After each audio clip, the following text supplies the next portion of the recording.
Hey guys, I am KD and you are watching KD study point. साथियों, आज के इस वीडियो में हम UK triple S C UK PSC में जो रीजनिंग पूछी जाती है उनके पीवाईक्यूज एक एक क्वेश्चन को डिटेल में हल करेंगे। आप एक क्वेश्चन नहीं सीखोगे बल्कि एक पूरा कॉन्सेप्ट सीख कर जाओगे। उस कॉन्सेप्ट का अगर क्वेश्चन कभी भी पूछा जाए तो आप उसको इजीली हल कर पाएंगे। चलिए शुरू करते हैं बिना किसी देरी के। उससे पहले मैं आपको बता देता हूँ, चैनल पर आपके लिए एक अलग से प्लेलिस्ट है रीजनिंग की, उसको जाकर जरूर देखें। ये हमारी सीरीज आजकल भी चल ही रही है और पूर्व में हमने बहुत सारी वीडियोस इसके रिगार्डिंग अपलोड कर रखे हैं, उनको जाकर जरूर देखिए। और अगर आपको पूरा पेपर सॉल्व मोड में चाहिए तो उसके लिए भी यूके पीएससी और यूके ट्रिपल एससी के विभिन्न एग्जामिनेशन, लगभग मैक्सिमम सारे एग्जाम के पीवाईक्यूज हल मोड में भी आपको वहां पर मिल जाएंगे। चलिए शुरू करते हैं, ये बातें तो होती रहेंगी। पहला ही क्वेश्चन हमारा यहाँ पर कुछ इस प्रकार से आपको देखने को मिल जाएगा। ठीक है, तो पहला क्वेश्चन कुछ इस प्रकार से है। यहाँ पर आप देखिए, दी गई आकृति में त्रिभुजों की संख्या ज्ञात करनी है, यानी कि जो ये आकृति दी गई है इसमें त्रिभुजों की संख्या ज्ञात करनी है। तो हम थोड़ा सा इसको बड़ा कर लेते हैं एंड देन काउंट करते हैं। देखिए, ऐसा कोई भी क्वेश्चन आपके पास आए तो आप सबसे पहले क्या करना, उनमें फिगर को देखिए। जैसे इसमें अगर मैं आपको बताऊं तो आप देख रहे होंगे कि एक फिगर ये बन रहा है जो अंदर का है। ठीक, अगर हम इस फिगर के सारे त्रिभुजों को काउंट करें तो फिर हम जो बड़ा वाला त्रिभुज है इसके फिगर्स के जो भी ट्रायंगल इसमें बन रहे हैं उनको भी काउंट कर पाएंगे। फिर हम ये देखेंगे कि दोनों दोनों जो ये अब हमारे आयत वर्ग जो भी हैं इनको मिलाने के बाद अगर कोई कॉमन अगर ट्रायंगल बन रहे होंगे तो उनको देखेंगे। ठीक है, तो गिनते हैं स्टार्टिंग से। तो देखिए, सबसे पहले इस छोटे वाले में देखते हैं हम, जो छोटा हमारा आयत बन रखा है। तो ये 1 2 3 4 5 6 7 8। ठीक है, 8 प्लस। अब देखिए, ये तो हमारे 8 हो गए। अब आप देख रहे होंगे कि एक ट्रायंगल ये भी तो बन रहा है, एक ट्रायंगल ये भी तो बन रहा है, एक ट्रायंगल ये भी तो बन रहा है, एक ट्रायंगल ये भी तो बन रहा है। तो 4 प्लस 4 कर देंगे। अगर फिर से और अगर हम देखें गहनता से तो एक ट्रायंगल ये डायगोनल के तहत भी बन रहा है, एक ट्रायंगल ये डायगोनल से भी बन रहा है, दूसरा ट्रायंगल हमारा इस वाले डायगोनल से ऐसे बनेगा और एक ट्रायंगल इस वाले डायगोनल से कुछ इस प्रकार से। तो हमारे 4 और बन गए। ठीक, ये तो हमने किसके निकाले, जो ये छोटा वाला आयत था उसके अंदर के ट्रायंगल्स को निकाला। अब जो बड़ी आकृति है उसके ट्रायंगल्स को गिनते हैं, त्रिभुजों को गिनते हैं। ठीक है, तो सेम, क्योंकि देखिए आकृति सेम है ना, तो इसमें भी उतने ही होंगे। तो 8 प्लस 4 प्लस 4। ठीक, अब देखिए कोई कॉमन बन रहे हैं, उनको हम एक बार देखने का प्रयास करते हैं। तो इस आयत और इस बड़े वाले आयत के मध्य अगर कहीं पर कॉमन बन रहे होंगे तो उनको हम यहाँ पर चेक करने का प्रयास करते हैं।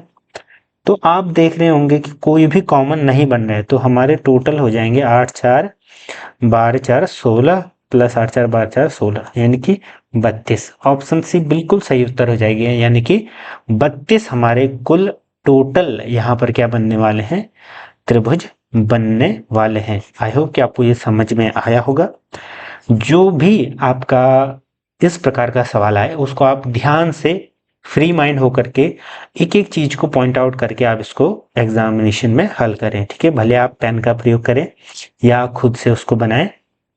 ठीक है, अगला क्वेश्चन क्या कहते हैं, एक व्यक्ति का मुख दक्षिण दिशा की ओर है और वो वामावर्त दिशा में 135 डिग्री मुड़ता है और इसके पश्चात 180 डिग्री दक्षिणावर्त मुड़ता है। अब उसका मुख किस दिशा में होगा।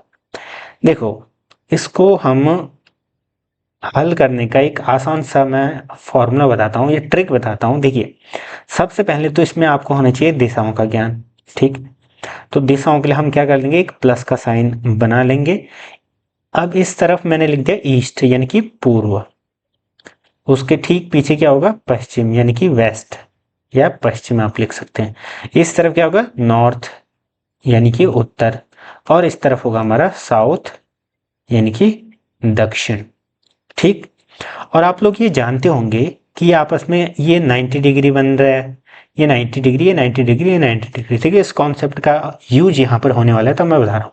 एक व्यक्ति का मुख दक्षिण दिशा की ओर है। ठीक है, मान लीजिए एक व्यक्ति कुछ ऐसा खड़ा है, ये इस तरफ मुंह उसका है। ठीक है, मुंह इस तरफ है उसका। ठीक, अब उसने क्या करा, वो वामाव्रत दिशा में मुड़ता है 135 डिग्री। वामाव्रत यानी कि ये दाहिनी ओर हो गया इसका, और ये बाईं ओर, तो यहाँ से ये मुड़ा और 135 डिग्री, 135 डिग्री को अगर मैं तोड़ूं तो ये आपका होता है 90 डिग्री प्लस 45 डिग्री। ठीक, तो 90 डिग्री हमारा ये हो जाएगा, यानी कि ये 90 डिग्री, एंड देन फिर ये हमारा क्या है, 90 डिग्री है, ये वाला पार्ट हमारा बन गया। ठीक है, बट इसने कहा कि 135, तो पहले के 90 डिग्री ये हो गए, इस तरफ मुड़ाइए, और जो हमारे नेक्स्ट 45 डिग्री कुछ इस प्रकार से। ठीक है, तो अब उसका मुंह इस तरफ है, कहने का मतलब देखिए 9 4 13, यानी कि ये टोटल एंगल कितना हुआ, ये टोटल एंगल हो गया 135 डिग्री का। अब वो इस तरफ मुड़ रखा है।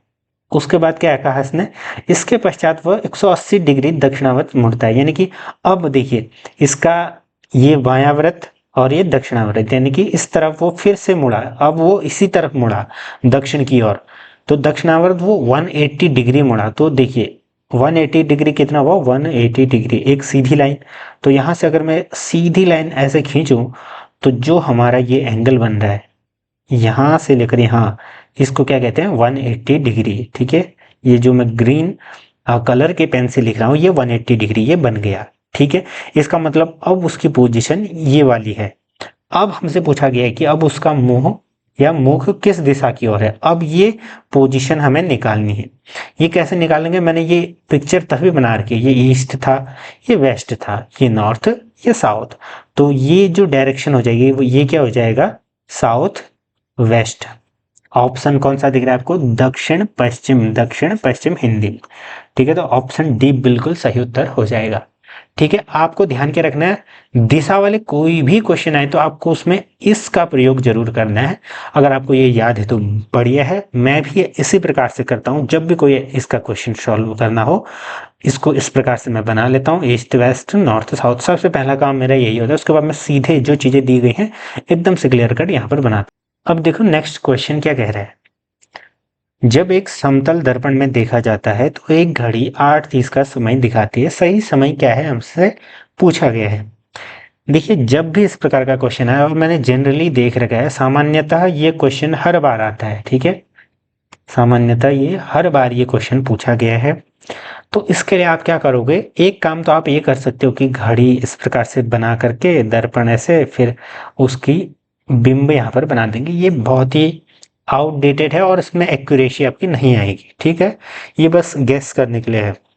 अब आप क्या करोगे, देखिए आपको करना कुछ नहीं है, जो समय दिया गया है उसको 11:60 से आप घटा दीजिए, इससे घटा देना।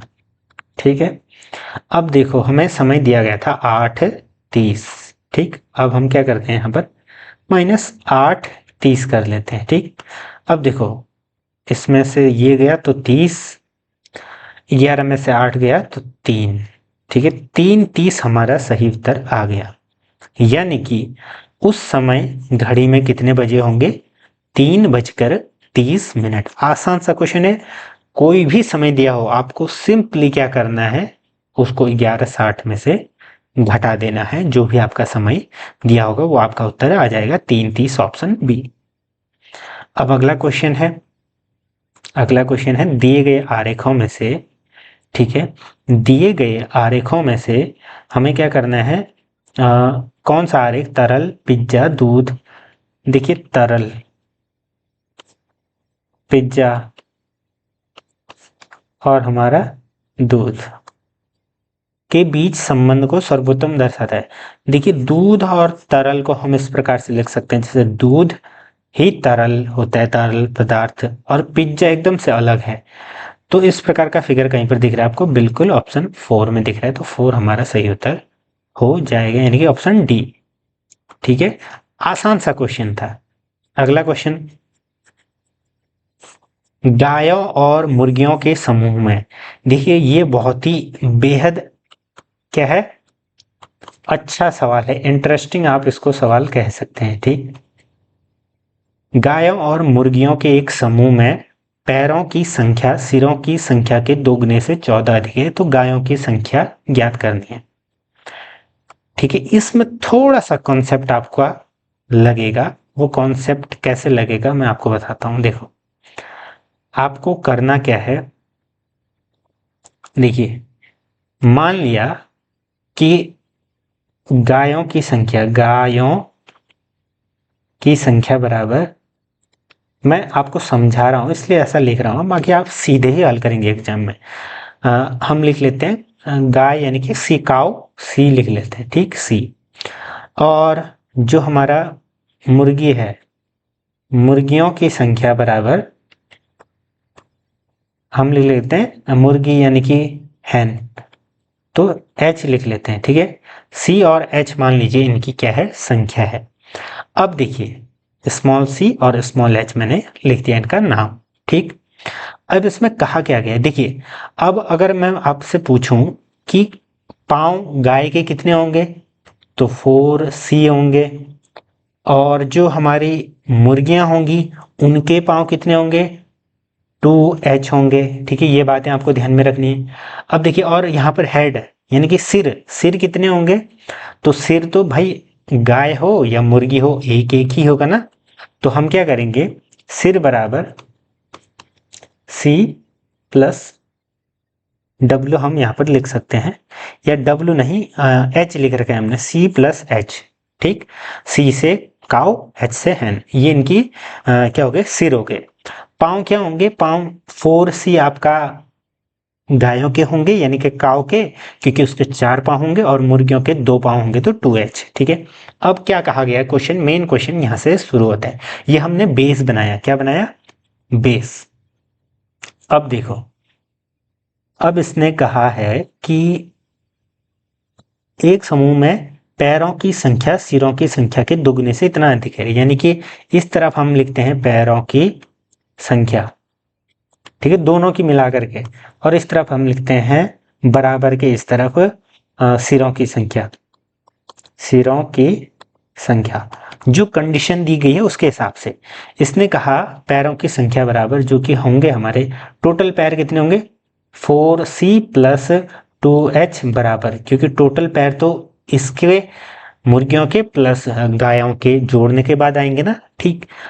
इसने बोला कि जो टोटल पैरों की संख्या है वो सिरों की संख्या के दुगने से 14 अधिक है, यानी कि जो इनकी संख्या है वो सिरों के संख्या के दुगने, यानी कि 2 गुणा सिरों की संख्या C plus H, C plus H total सिरों की संख्या थी, टोटल सिर थे ये, ठीक है, टोटल सिर, तो टोटल सिर गुणा 2 प्लस 14, यानी कि इसका मतलब क्या हुआ, जो समीकरण में कहा गया है कि जो टोटल पांवों की संख्या है, पैरों की संख्या है, वो बराबर होगी 2 गुना सिरों की संख्या के प्लस उसमें 14 जोड़ेंगे, तो तब ये बराबर होगा, ठीक।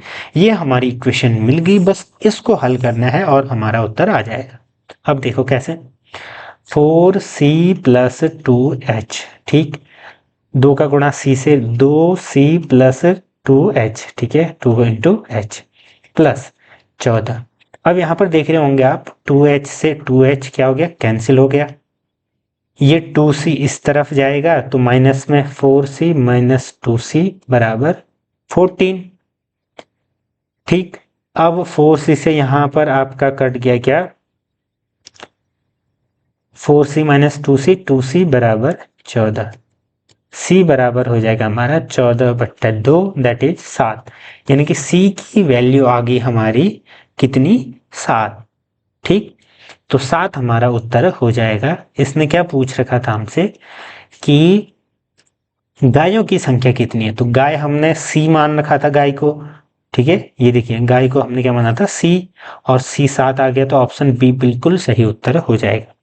आई होप कि आपको समझ में आया होगा, मैंने बेहद ही आसान तरीका, इससे आसान तरीका शायद ही मुझे लग रहा है कि कोई होगा, ठीक है। अगर आपको समझ में नहीं आया तो दोबारा देखें, बाकी चैनल से जुड़े रहें। आप चैनल की मेंबरशिप भी ले सकते हैं, अगर आप मेंबरशिप लोगे तो आप मुझसे क्वेरीज, जो भी कॉल वगैरह मैसेज के थ्रू सारी जानकारी पा सकते हैं, प्राप्त कर सकते हैं, और साथ ही साथ जो PYQs PDF या किसी बुक के रिकमेंडेशन या बुक्स की PDF भी आपको मिल सकती है, ठीक। तो जुड़े रहेंगे, धन्यवाद।